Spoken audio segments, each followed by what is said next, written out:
जय गुरु।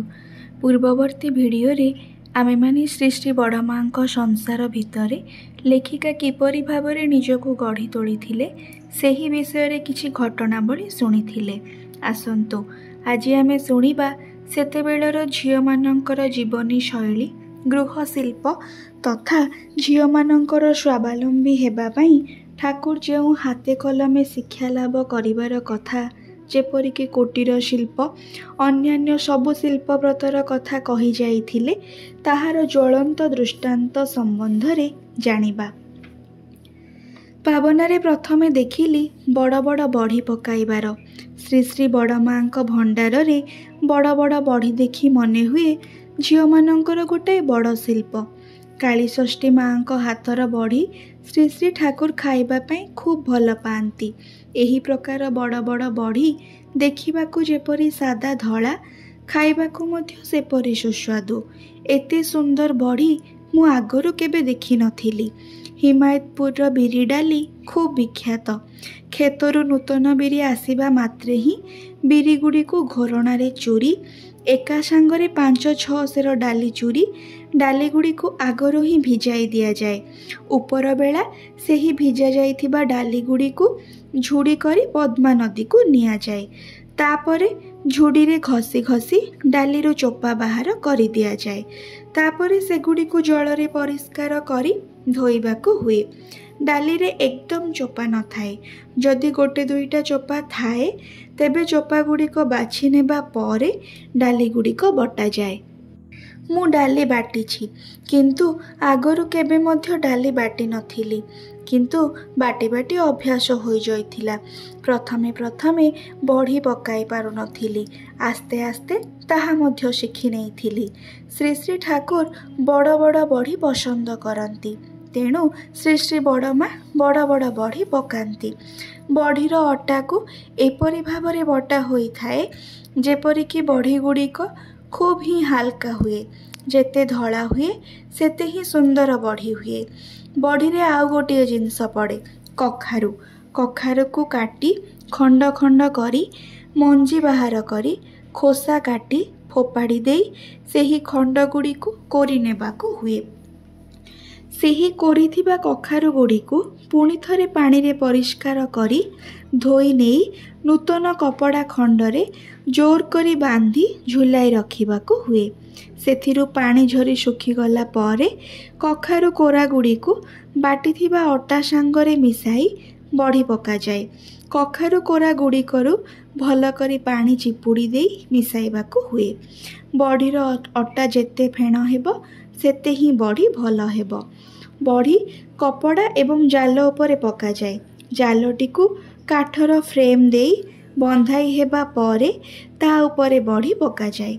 प्रथम ठारू शेष पर्यंत बढ़ी पकाइबा पाई परपर जेउ समस्त नियम गुड़िक करिबाकू हुए सेही काम गुड़िक करिबा पाई खूब ही परिश्रम हुए।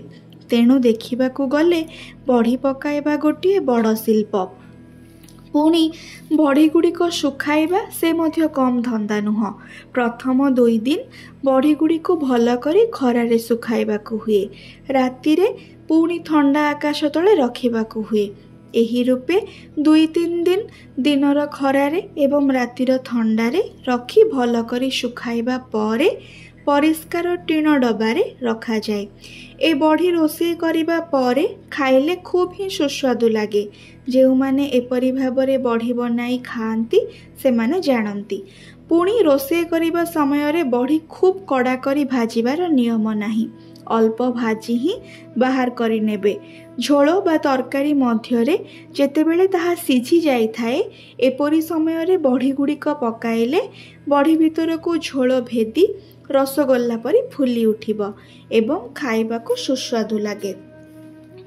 आम मानक समयर बढ़ी पकाइबा कथा वर्तमान झियो बोहू माने भूली जाइछंती। एते कष्ट किए करिबो। वर्तमान बढ़ी किणी खाइबे सेटा ही भल, किंतु परिश्रम करिबे नाही। सेपरी कंथा सिलाई करिबा से मध्य गोटे बड़ शिल्प। आग कालर प्राय सबु झियो माने अल्प बहुते कंथा सिलाई करिबा जानती एवं कंथा सिलाई मध्य करंती। କିନ୍ତୁ ଆଧୁନିକ ଝିଅମାନେ କ'ଣ ବସି ସିଲାଇ କରିବେ?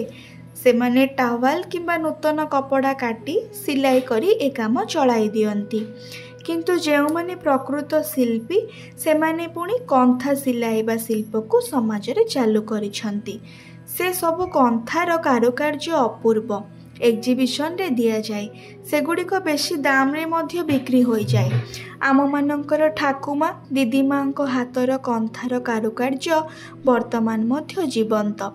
ମଝିରେ ଏହି କନ୍ଥା ସିଲାଇ ପୂରାପୂରି ଲୋପ ପାଇବାକୁ ବସିଥିଲା। ପୁଣି ଥରେ ତା'ର ଚର୍ଚ୍ଚା ଦେଖିବାକୁ ମିଳିଛି।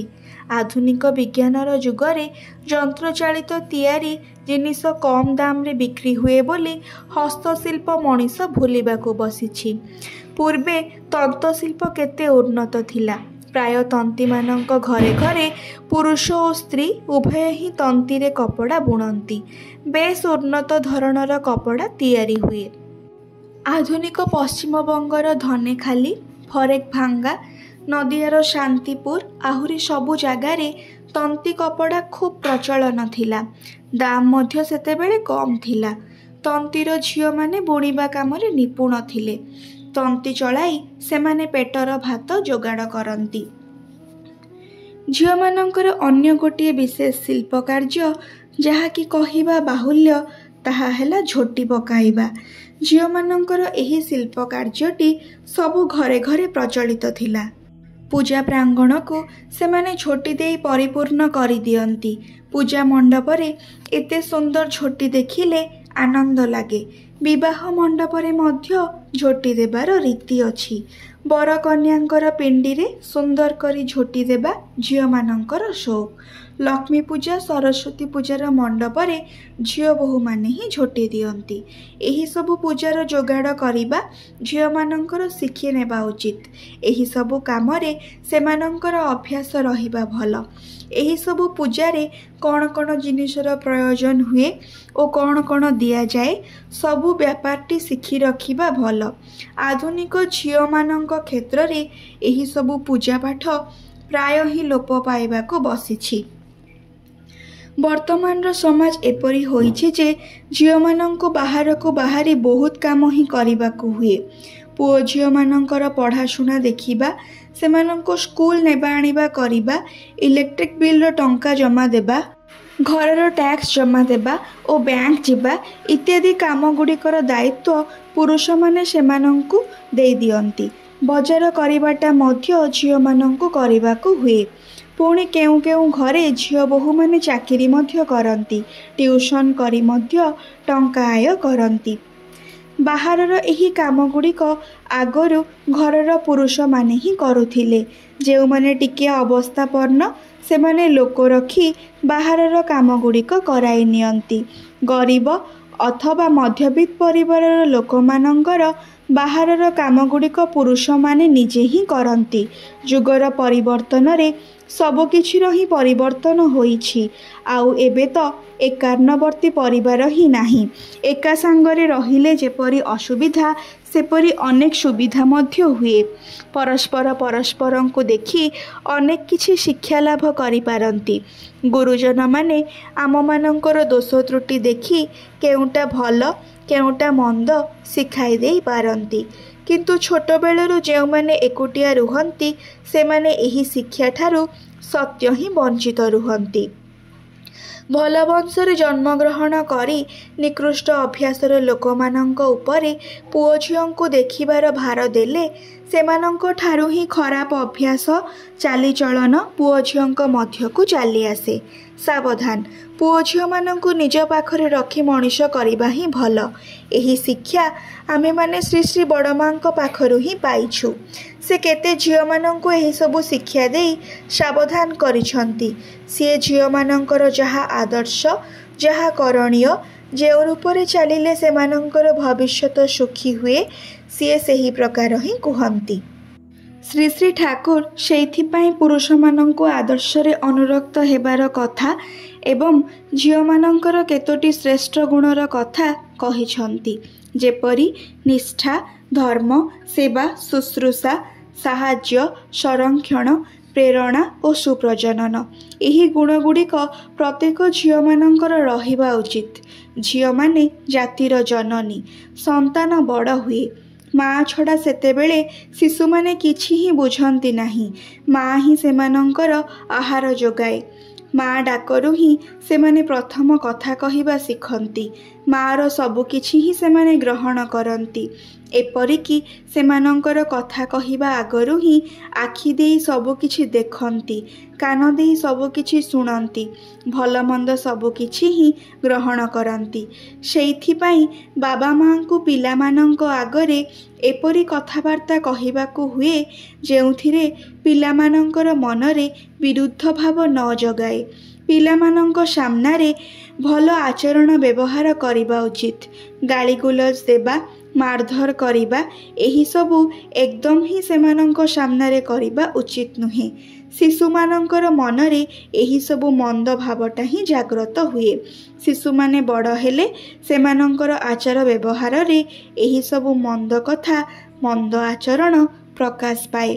तेणु श्री श्री ठाकुर कहिचंती, पुरुष नष्टे जाए नारे जात, मे नष्टे जात कुपोगात। आजि पाई एतिकी। परवर्ती भिडियो रे श्री श्री बड़ माँ संसारर आउ किछि रोचक घटनावली संबंध रे सुनिबा। जय गुरु।